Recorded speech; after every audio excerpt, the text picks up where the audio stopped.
It was about 1980. I was 9 years old, and my brother came home and he looked at my grades and my twin sister's grades. He said, you know, you guys can probably become aerospace engineers or even astronauts. And this was at the time that Sally Ride and a group of women were selected to become astronauts, first time in history.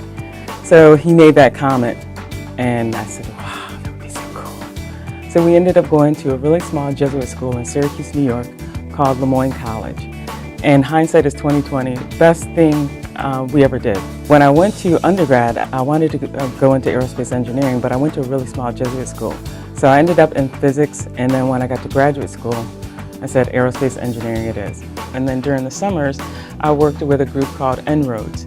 And En-ROADS helps students find summer jobs, summer internships at major corporations. Like the one corporation I actually worked with was Anheuser-Busch in Syracuse, Baldwinsville, New York, near Syracuse. And so that was the one group that I worked with undergrad. And I ended up going to the University of Maryland for aerospace engineering.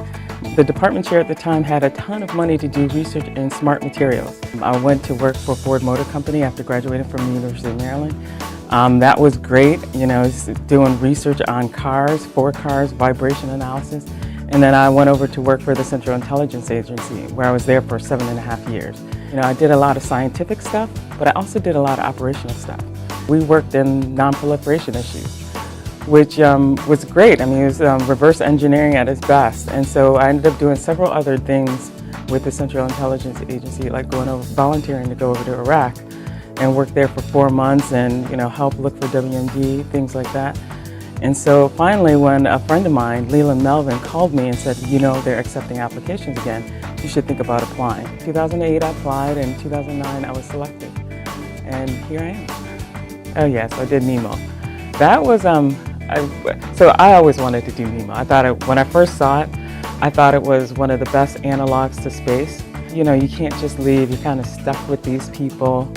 There's 6 of you, and it's very international. We practice analogs as if we were going to exploit an asteroid.